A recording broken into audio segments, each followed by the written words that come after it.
What's up, Sky Squad? It's your boy DJ Richie Skye, and of course, we are joined by Adam from Up. And Adam, what's going on this morning? I'm actually excited to come here and talk about Salt Lake City. I think I reserved my 10 for a good episode. Okay. Yeah. We'll get into that in just 1 second. Guys, if you are in the chat, of course, you got to let us know where you're watching from. We are nosy and we want to know who's watching and where you are in the world. Just a quick shout out to all of our people who are in Texas. We're sending our prayers to you guys and anybody else in the country who has lost power or has been without power, just getting power back, has lost a home, anything like that. Let us know how you're doing if you are in any of those regions where the weather is causing a lot of chaos. Okay. We want to know because if we can do anything to help, we definitely will. Now, with that being said, I want to go into the episode. We're going to rate the episode first today, guys. And I want you guys to tell us what you would rate this episode, Season 1, Real Housewives of Salt Lake City Reunion Part 2. Adam, give it to us on a scale of 1 to 10. What are you rating this episode? I'm giving it a 10. Solid 10. MG. Yeah. I need to know what made this episode so deserving of a 10 for you.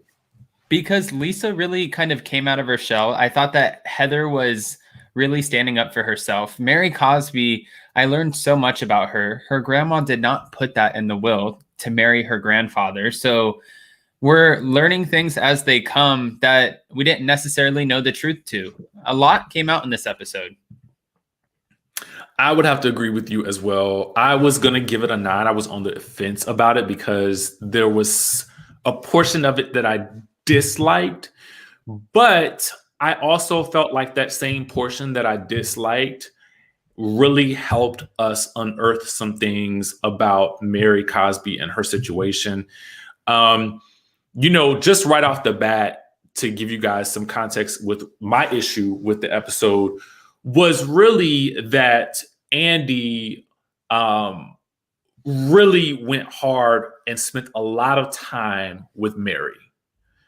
And this to me felt a little bit like what we saw with Andy and Monique from the Potomac reunion, wherein there was a lot of time spent inquiring about her marriage, intimate details of their, bedroom life.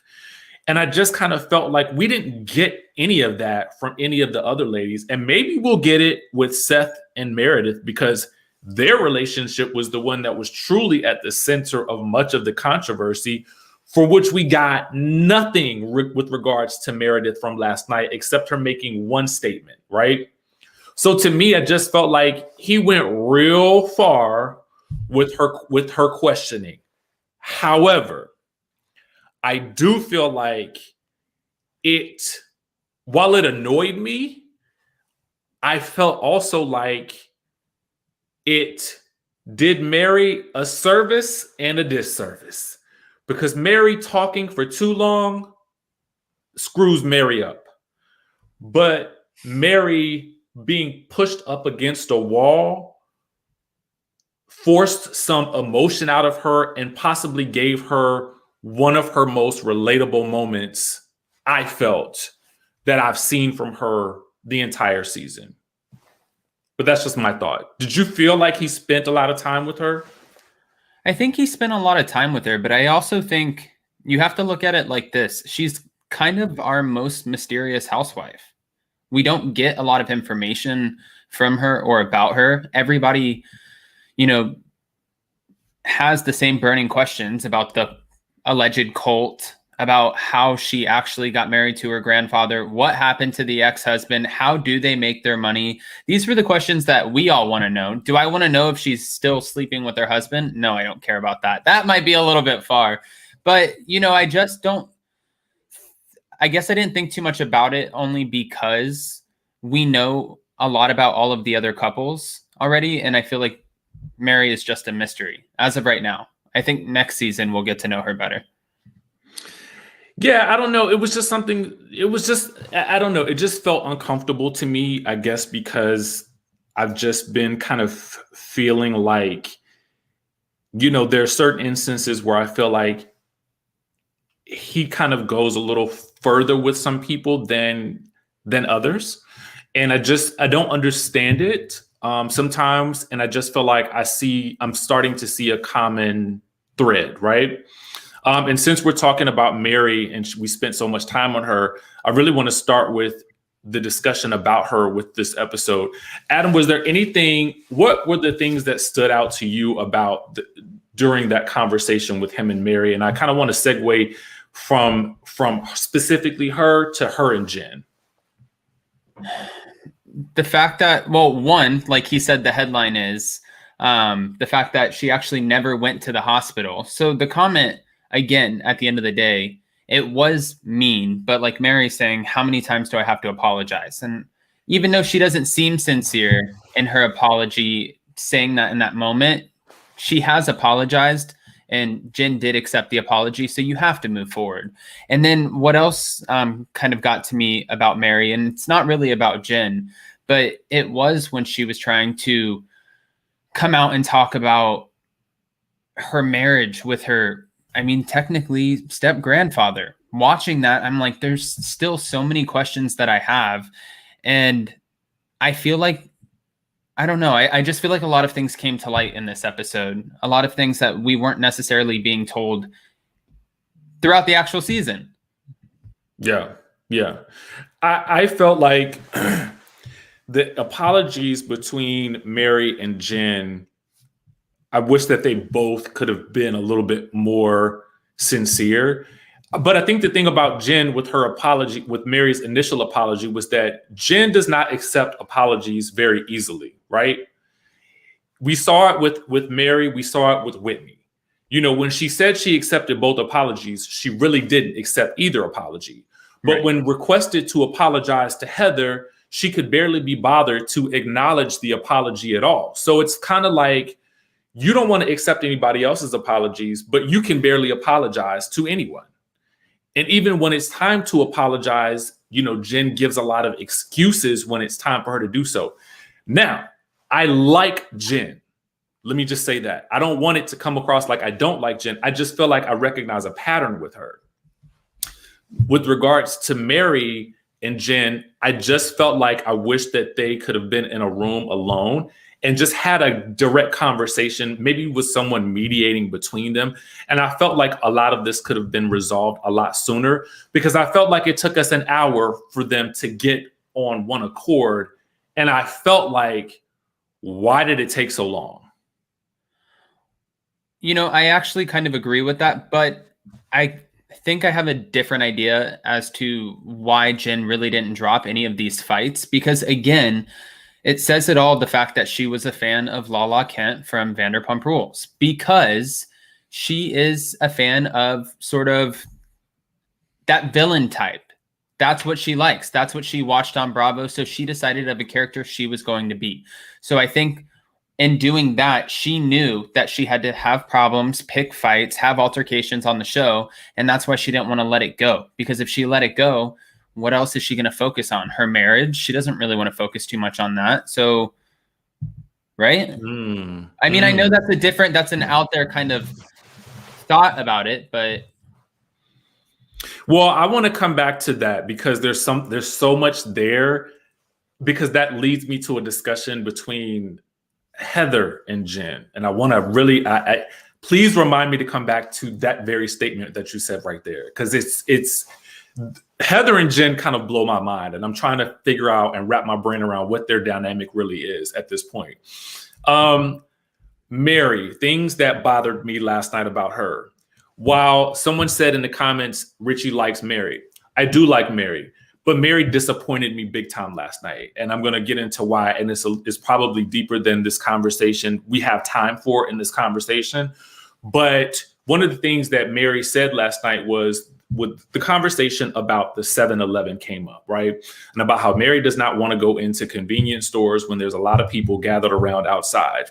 Granted, I don't want to go to a convenience store if there's a lot of people. I mean, like if there's a 7-Eleven and there's a lot of people crowded around outside, I don't want to go there either. If there's one across the street where there's nobody hanging around outside, I'm going to that one. But it ain't really about the race. It's just about the fact that there's a crowd of people hanging around outside of the 7-Eleven. Okay.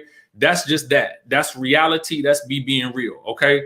Now, to take it a step further, though, when asked about,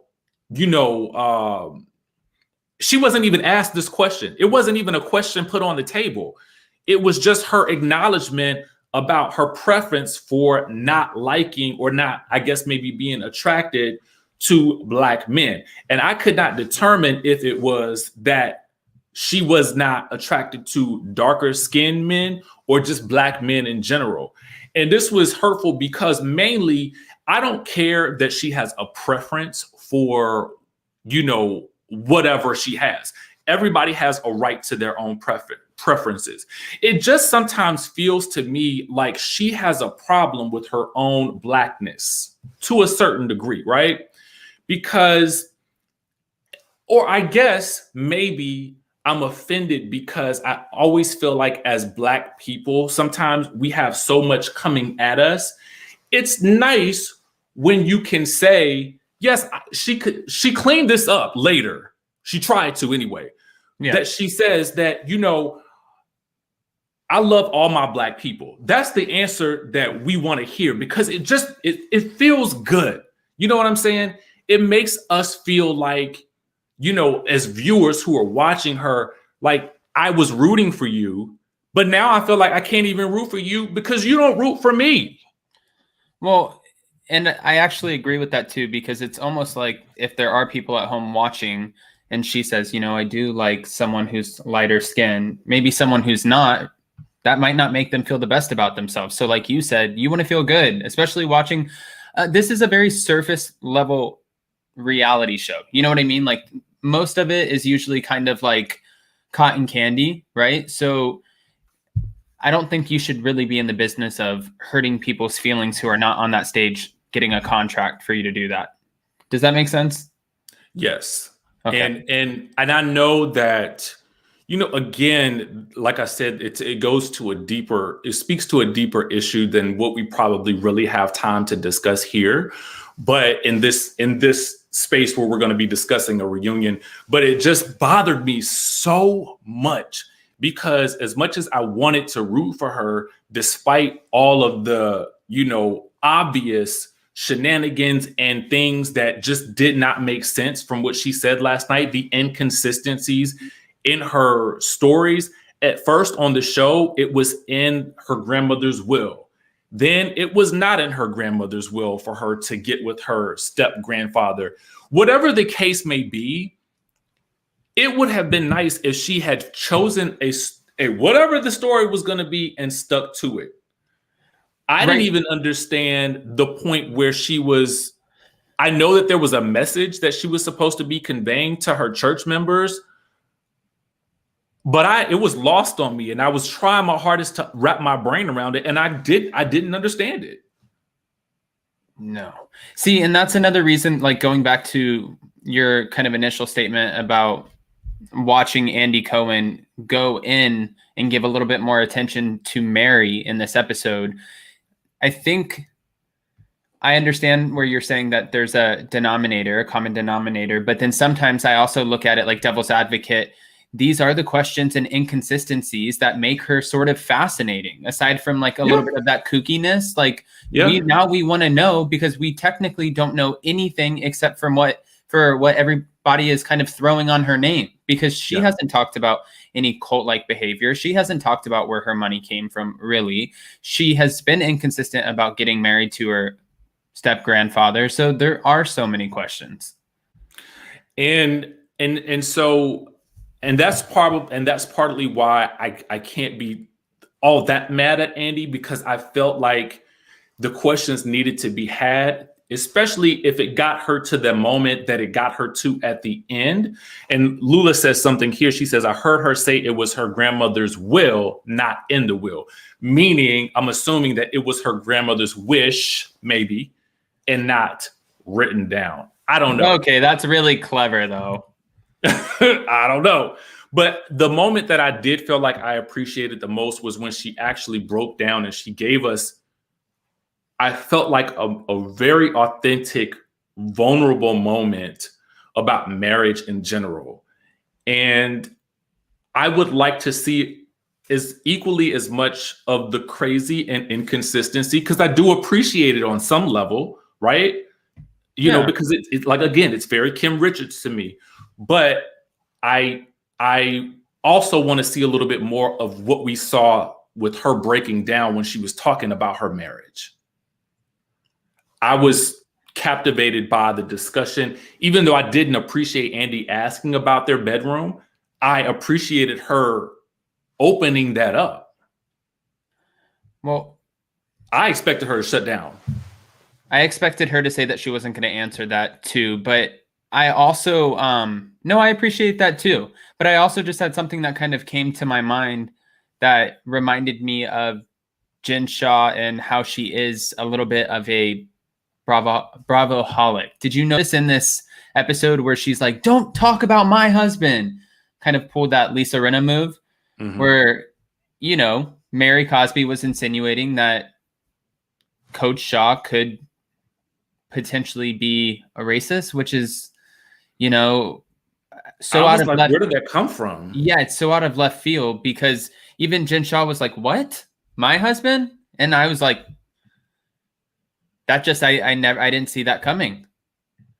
Yeah, it was very strange to me.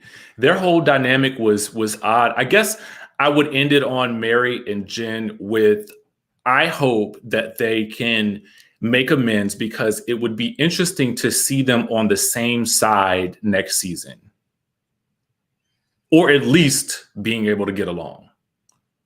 I think that they'll be able to get along, but I feel like there's going to be a new person who's going to come in and almost have that Jen Shah mentality where she's also seen other Bravo shows and she's going to come in and like want to take out Jen Shah.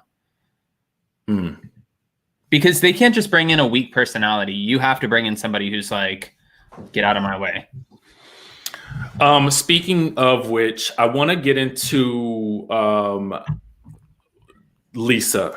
Okay. Because there was a lot to unpack with her, and I felt like the second half.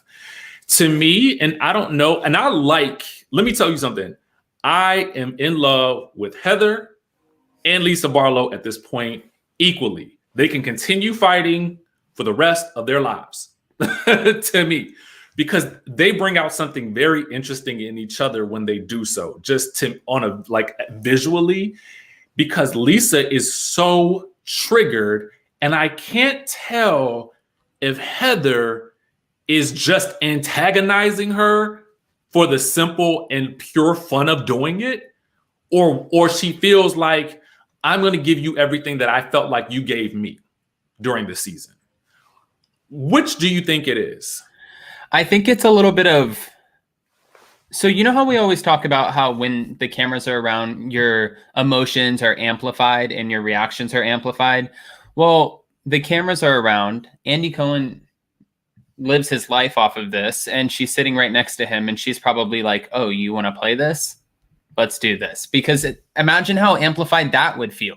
Having Andy sitting right next to you, knowing it's a reunion, knowing that you have to show out. She knows what's on the line, and I think it was a little bit of like what you said, antagonizing. I think she was doing it for the show. I think she loves it.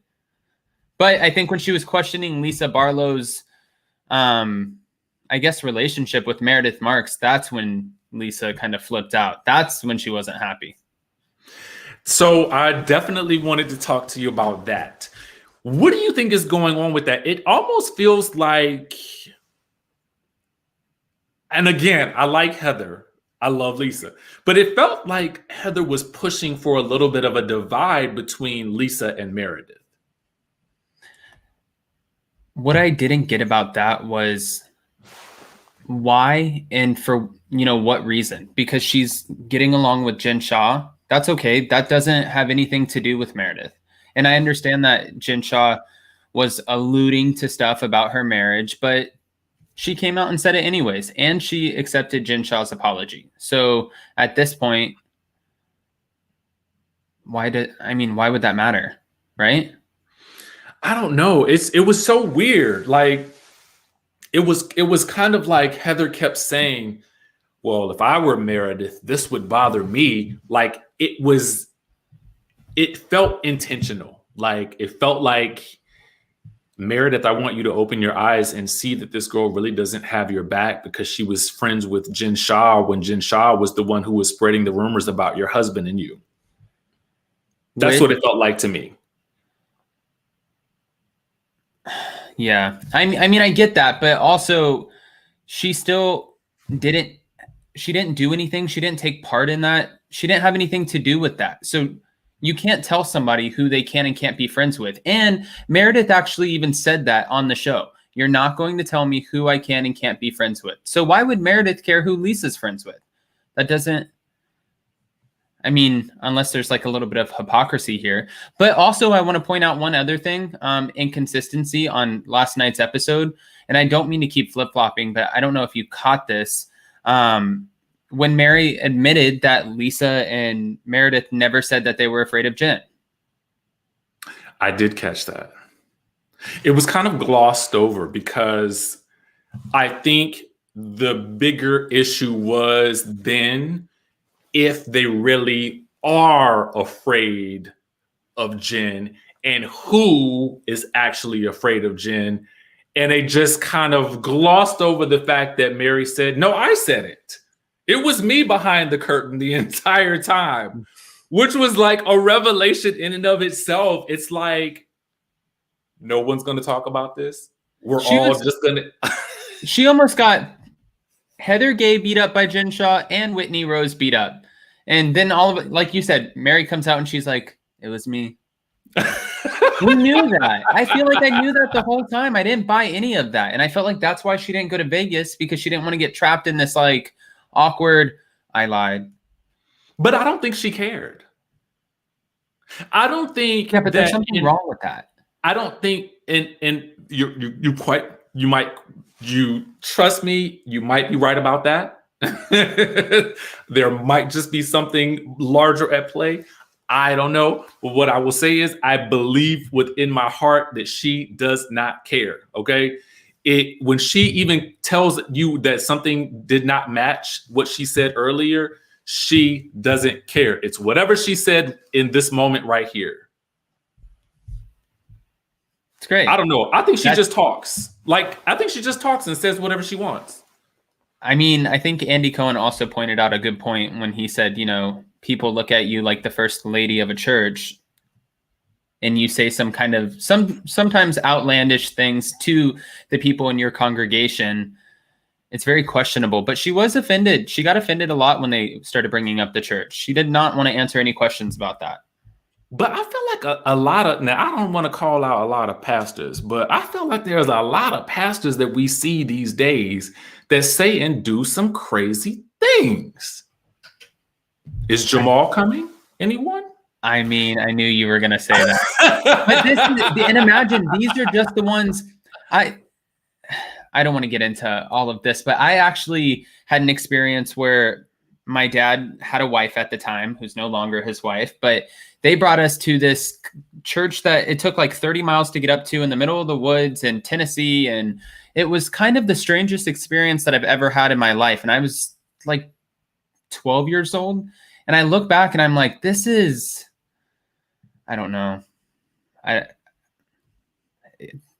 Some kooky stuff came out of that. I'm not saying all churches at all, but the church I went to, some kooky stuff. That's all I'm going to say. Yeah, I've experienced a lot of them. And based on what we see in the comment section, a lot of other people have too.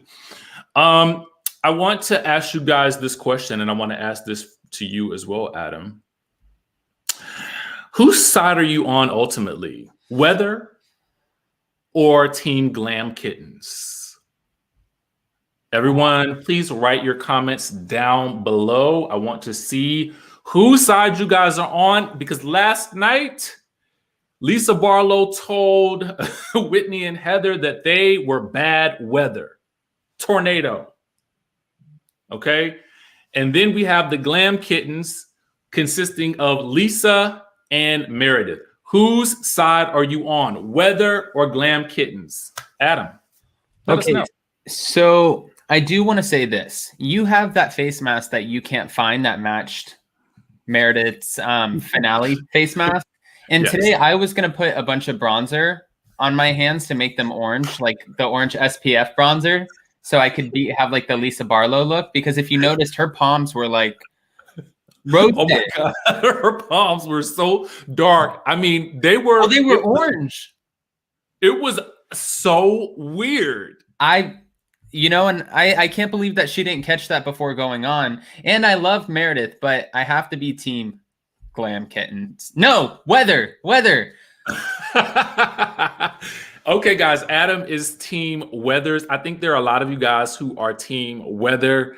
I'm going to say team weather as well, mostly for the fact that I felt as though Whitney was a bit more engaged in the conversations than Meredith.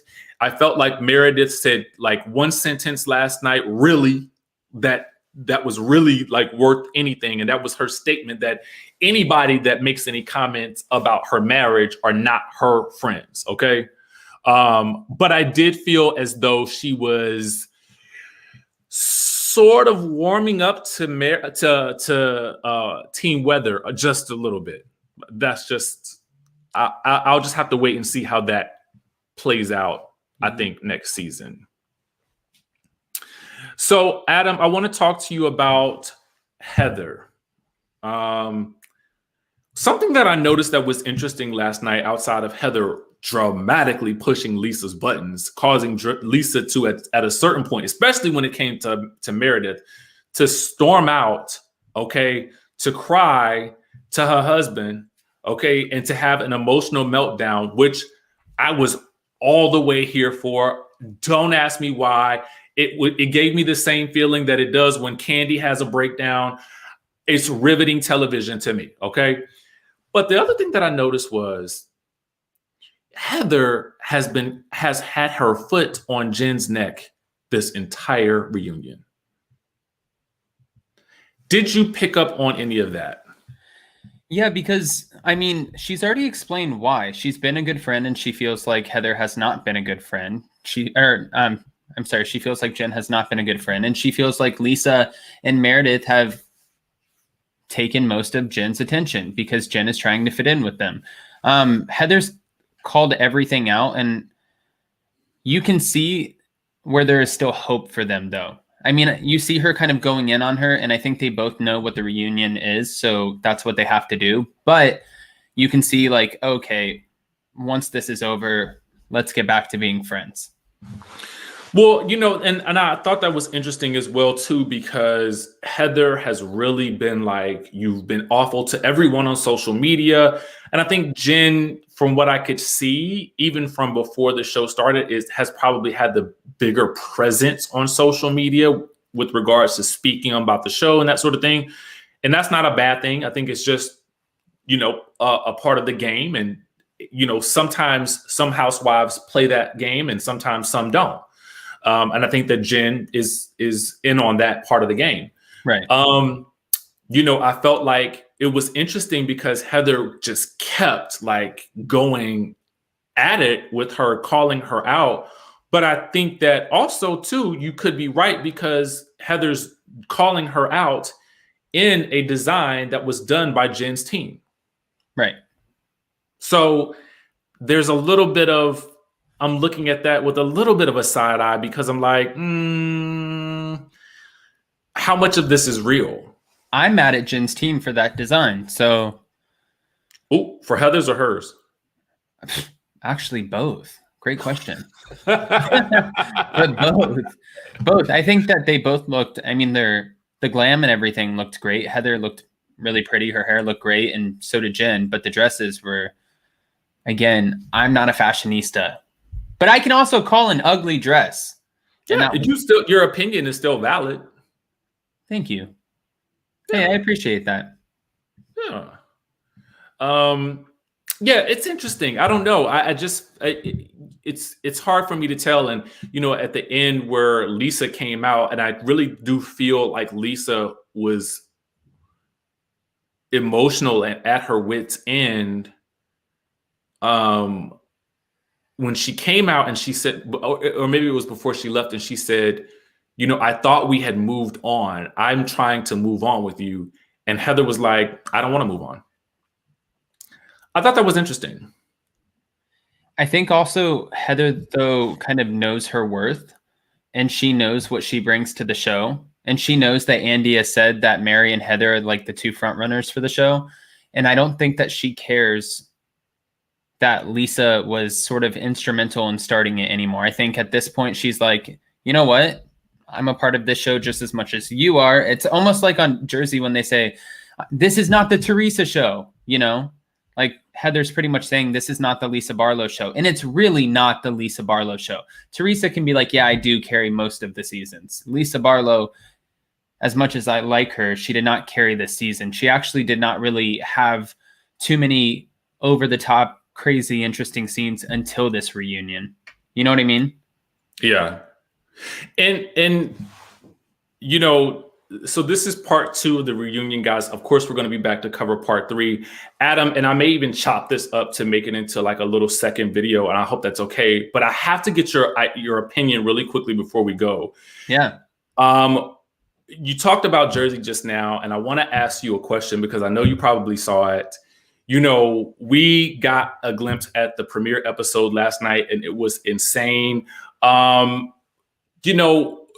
Just really quickly, and I don't want to take up too much of your time on it. No, you're fine. What would you rate the episode as a premiere? And then I want to talk about, whose side were you on last night? As a premiere, probably an 8.7. Okay. Yeah, an 8.7. Why would you give it that? I think that the drama was really great. It was a great starting episode, but it was filthy. You're messing with people's lives. Yeah. I'm gonna choke. But no, you're messing with people's lives. And on a baseless statement that you didn't even have somebody you can point out and be like, she said it. You're just saying, oh, well, somebody, I can't remember. You can't remember, then that's something pretty freaking important to throw out there and then forget. Again, I don't like when the Housewives kind of get this dirty, and this seemed like a little dirty. And it felt like Jackie at, this party with her husband, they were not prepared for this. And then Teresa's going around drunk and she's like, did you hear? Did you hear? Did you hear? I'm like, secure that paycheck. She knows what she's doing. She's so seasoned at this point. She's like, I have kids to feed. Watch this. And for those of you guys who didn't see Jersey, just to catch you up really quickly, I can sum it up to you really fast. Jackie had a birthday party for her husband, Evan. And I would give this episode a 9 because I like that they just dived right into it. They didn't waste any time trying to catch us up on everybody.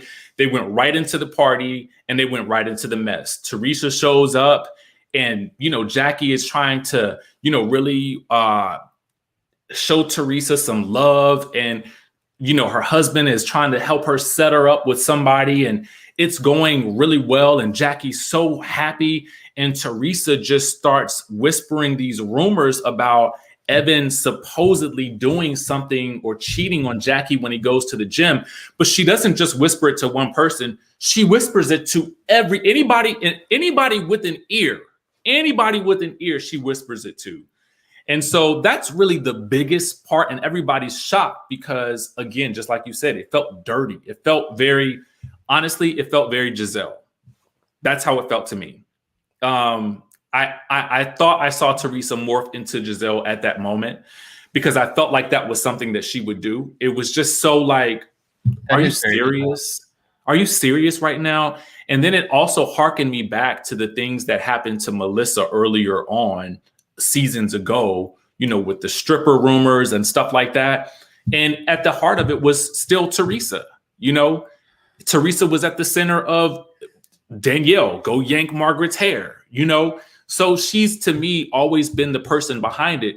And Jackie, when Jackie finally confronted her, basically gives her an analogy. She says, I heard that Gia was doing a white powdery substance when she goes out to party. What did you feel about that moment? Normally you say kids are off limits, right? Gia's Right. not a kid anymore. And she is on a public platform where she does brand ambassador stuff. And, you know, I'm sure her mom gives her a little bit of a kickback when she comes on and has her vulnerable moments about her dad and has those tough conversations. You know, her mom takes care of her. So we know her to be on the show. Meaning now that she's over 18, I guess it's fair to make an analogy that's going to wake somebody up. You know what I mean? What other analogy could she have given? That's perfect. You're touching on her husband, which affects her kids. Then you don't have your husband here. So I'm going to touch on your kid and see, do you like that? Do you see how harmful that is? Yes. Then take your stupid statement back. That makes sense. And to be quite honest with you, I hate, again, I do hate when the kids are brought into it, but I felt in that moment as though if she had said, were you doing it? I don't know if Teresa's still on probation or not. So that would have not worked out well for her if she had said, if it was you. So she went with the next closest thing to Teresa that she would understand. And I felt like Jackie chose to go to a place that only Teresa would know, which was love. But you have to remember, Jackie, I mean, she's a smart cookie. Like, she's intelligent, and she's kind of proven since her first season that she is not afraid of anything that Teresa has to say, and she's not going to put up with anything from Teresa. And I think that with anybody, even like we've seen this on Potomac, we've seen it on Atlanta, we've seen it on every single Housewives show. But when you start going after people's family and it affects their kids, it makes them kind of go a little haywire. Yeah. I felt like I don't like anyone going after the kids, but I also like anyone going after the husbands, because that too could affect their family and their kids. I agree. And, you know, sometimes people also have the rebuttal of, you know, well, the husbands in the family agree to be a part of it because that's the only way the Housewives can film, you know, and yeah, I get that. But they're not signing on to the same capacity, right? I don't think they are. You know, the housewife is the one that gets the money. She's the one who has certain things that she has to do, certain places. She's told what to wear for certain things. And I think she just has a bigger obligation. And I think, like you said, when you go after the kids or the husband who's not a lead or main cast member, then yeah, that's pretty low. I have other words for it, but we'll keep it censored on here. But I liked Margaret's facelift. Margaret's face did look amazing. Yeah, it looks snatched back, and she had like yeah, I liked it. And I'm here for Dolores getting a new body. I mean, honestly, I thought that everybody looked amazing. If anybody, I thought in this episode, Teresa looked maybe not as good as everybody else. I would have to agree with you. But I think that's not, honestly, for me, and I'm not trying to be, you know, like shady or disrespectful or anything. I think that this might be one of those having a lot of fillers and having a lot of work done and constantly trying to uphold something, and then you end up messing with your situation too much. Yeah. You know? I mean, I'm not against plastic surgery, but there's probably a limit. You know, and I'll leave it with this, though. I felt like with everything that Teresa has gone through over the past year and the past decade, you know, I would have hoped that she would have been able to be the voice of reason on this show, the wiser person who can sort of help guide some of the more troubled, like the troublemakers like Jennifer. I would have expected Jennifer to have said something like this about Evan, but even she was disgusted by this whole situation. And that really speaks to, I'm not going to just do anything for the sake of the show. And I respected Jennifer a lot more for that. Well, and Jen has also been on the receiving end of that when Margaret was saying that your husband sleeps in the pool house with his girl. Like, you know what I mean? When she's been on the receiving end of that, but also so has Teresa. So this is something that I don't really understand, because you've felt that before. It's been on camera, you know, when he was like, my B-word wife is coming right now. And, you know, he was on the phone with some woman and they played it back at the reunion one year. You felt all of this. So why are you doing it to somebody else? And especially, it's not like she has 4 grown kids. She has 4 young kids. I don't think that's fair. I don't even think that's fair to put that doubt in somebody's head. You know what I mean? That's a crappy feeling. Then all of a sudden you're like, oh, you're going to the gym because you're going 15 minutes earlier today. So what's up? You know? Mm-hmm. And now it's just damaging. And I just hate that this is how it starts off. You know, that's why I said 8.7. I said it's a little bit too heavy. Like, this was intense and it's baseless. There's no facts. She has no facts. There was no receipts. There was no photos. There was nothing. That's what I mean. Like, it's almost like you had this like contrived storyline or plan that you wanted to come in and do, and she picked the person that she has, the husband that, you know, they've said this. Andy Cohen's talked to Teresa about this, and they even said it on the reunion. She's most attracted to Jackie's husband. So she doesn't like Jackie. She's attracted to Jackie's husband. She needs a storyline, which really she doesn't, because she's so locked in. But we've seen OGs leave, so, you know, but she needs a storyline, and she's like, everything's good with my sister-in-law. Jennifer, I like. Dolores, I'm not going to mess with. Margaret, we've done that, and she's really not interesting enough to mess with in that, like, to carry out a full storyline. And then boom, there's Jackie. Okay, makes sense. Yep. She seems very happy in her life. Let's go over there and destroy that. Yeah, especially because, I mean, if you look at it, she might be like, well, I don't have that, so, you know. There you go. Adam, thank you so much for chatting with us today. Of course, we'll be back next week. Anything that we should look out that you've had come out this week that you kind of want to promote or have us go watch when we get off the line? Sure. I'm going to be actually doing an interview with the psychic or the medium from Real Housewives of Salt Lake City tomorrow, just to have her. Yeah, because also Phaedra Parks, I think we had this conversation maybe. Yep, Phaedra recommended her. Yeah, so I just want to know who all she's talked to and kind of a little bit about that. And then I have another interview coming up with Emily D. Baker to talk about the Britney Spears conservatorship, because I just want it to be broken down. I need to watch the documentary on Hulu. I have not seen it yet, and everybody's talking about it. It really just is kind of, I mean, you have to watch it. It really is sad. You feel so bad for this person who has worked their whole life, and then everybody else is benefiting off of her work. It's sad. Wow. But we will be on the lookout for that. Yeah. And aside from that, no, thanks for watching, guys. I appreciate it. No problem. Adam, tell them where they can find you, and then we will head out. All right. Yeah. So you guys can find me on YouTube at Up and Adam, or thanks to Richie, Instagram at Up and Adam Live. Yeah. And I'm going to, no, I'm not. So I'm not going to say that. Okay. Yeah. Well, guys, make sure you guys follow him on YouTube and on the Instagram, and you guys follow me, subscribe if you haven't subscribed to the channel yet, and we will catch you guys in the next video. Bye. Bye, guys.